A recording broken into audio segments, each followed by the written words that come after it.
I see you. Or do you see me, wee man? It's not exactly Sylvester Stallone's greatest masterpiece, but this movie came out back in 2002, which was 21 years ago.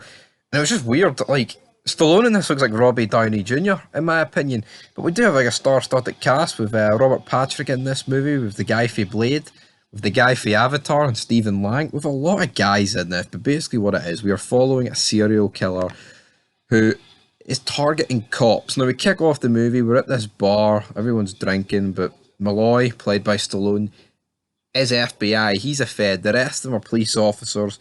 Guy makes an offhanded comment, Brandon, but they're not killing you, they're killing us, they're killing cops, damn it.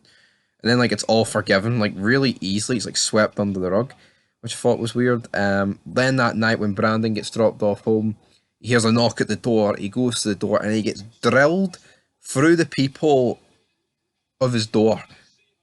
And I've never seen that before. Like, you'd have swore you'd have seen that in a Saw movie or something. But no, we see it here. And no, I actually find absolutely insane about it. It's actually the fact that this movie reminds me of Saw quite a lot. Because I feel like with this movie, like a lot of the jump cuts and the way it's done reminds me of Saw. And interestingly enough, Stallone is actually married to Mary in this movie, who plays uh, Detective Carey in Saw, which I think's pretty interesting. I don't think you can really. Is that did it have a similar editor or something? Because I feel like the way this movie's done is definitely like Saw. You know, and it kind of does cheapen the movie because I think like Saw works because it's all out horror, and this is more like a thriller who done it. But I feel like this movie's still good, but it's weird. Like you've got like the first half an hour of the movie, which is like action packed, like holy fuck, this killer's on the loose, and then when they're at the crime scene of Brandon, um, his wife gets a phone call. Uh, well, no, say his wife gets a phone call. Malloy gets a phone call from the serial killer who's outside his house, and he's trying to ring his wife Malloy, but she's no answering, and he drills her through the thing and then kills her, strings her up, and they try and get police there, but they're not there in time. And Malloy gets there, and he's kind of all over the place. Obviously, he's just seen his wife here murdered, another victim of the serial killer. But again, it's like the serial killer's ploy here would have been completely out the window if when they dispatch cops to this house, what if the cops are 1 minute away? There's no way he could string the body up with his signature move, you know? I know it's plot purposes and that is kind of nitpicky, but stuff like that annoys me. But then they manage to get a tip of where the guy is. He's in this like abandoned building complex, and Stallone, for some reason, is still on the case. This is like what 10 minutes after his wife's died. He's got her blood all over his shirt. He goes up to the second floor, and then he goes up to the final floor, and he's like, I see you." And then he looks and sees this like silhouette in the window, and it's the killer. And I was sitting there thinking at this point, well, how mad would it be if Stallone was the killer and all this stuff was like, like pre-recorded when he was on the phone and all that stuff, which I mean could be very easily done, I guess. But he chases after him, he busts through this door. Even all this editing just reminds me of Saw. Lays waste into this figure, but turns out this figure's like another cop, and he was hung, and the serial killer manages to escape, which is kind of confusing because he gets shot, the serial killer, and then like the entire building is surrounded, and he's just able to walk out, which I thought was weird. But Malloy's basically captain or whatever. Hendrix, we have like a 3 month time skip. He's worried about him, and he sends him to detox for cops. And we get introduced to a lot of characters with Hank, with the Doc, who's Chris Christopherson. He's in Blade with Jenny, who's the Doc, and then a few more cops. Robert Patrick's the one that stands out the most to me here. He's got the skinhead. It's like a really cool look. Obviously you're used to him in like Terminator 2, but this is like what 10 years later.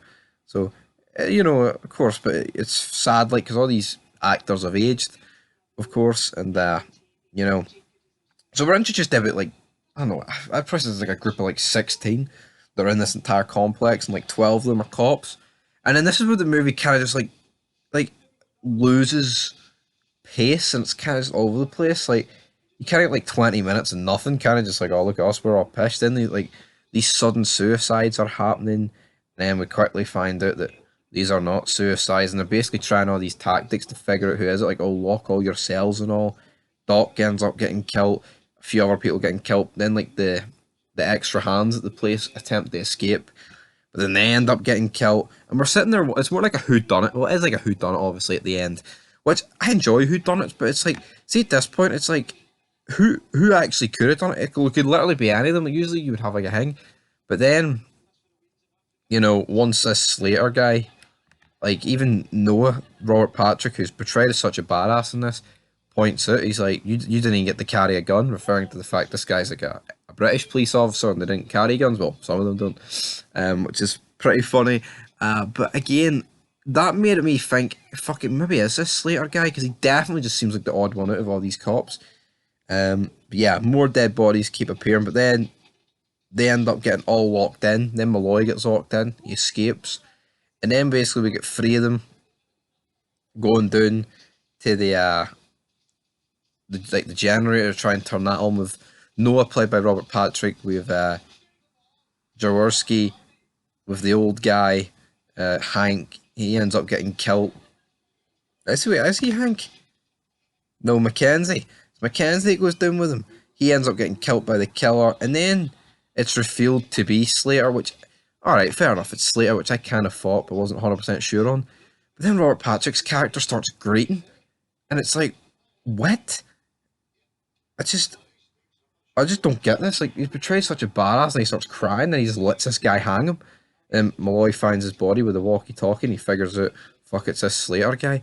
It's the guy with the English accent. And then basically we get the final showdown. Turns out Slater's using the guy's identity who he killed, who Hendrix found a wee bit earlier in the movie out in this frozen lake. Hendrix and then the guy for the shop show up. Hendrix gets shot. I'm assuming he's dead. You don't see him. He just gets shot. And then Jenny and Malloy basically take on Slater. Slater then throws him on this like farming equipment after he gets stabbed through the forearm. And then he's like, she was begging at the end, Malloy. And he picks him up like fucking like Hulk Hogan Gorilla Press style, goes, I see you, and then throws him face first through the farming equipment, and then he just walks off like throwing his like ring around this like tree. It was a very weird movie, but you know what? I was watching it really tired late at night, and it kept me on the edge of my seat. I was very intrigued, but again, it leaves a lot to be desired, I guess you could say is the terminology. But in terms of a rating out of 10, I'd give it a 7. Like, the quality's not exactly great, but you know what? In terms of like a whodunit, it is, but I just feel like a building full like 15 cops should be able to deal with a serial killer, and they failed miserably. Even if they are alcos or junkies or whatever the fuck you want to call it, guys. But anyway, 7 out of 10 for ICU. Decent wee movie.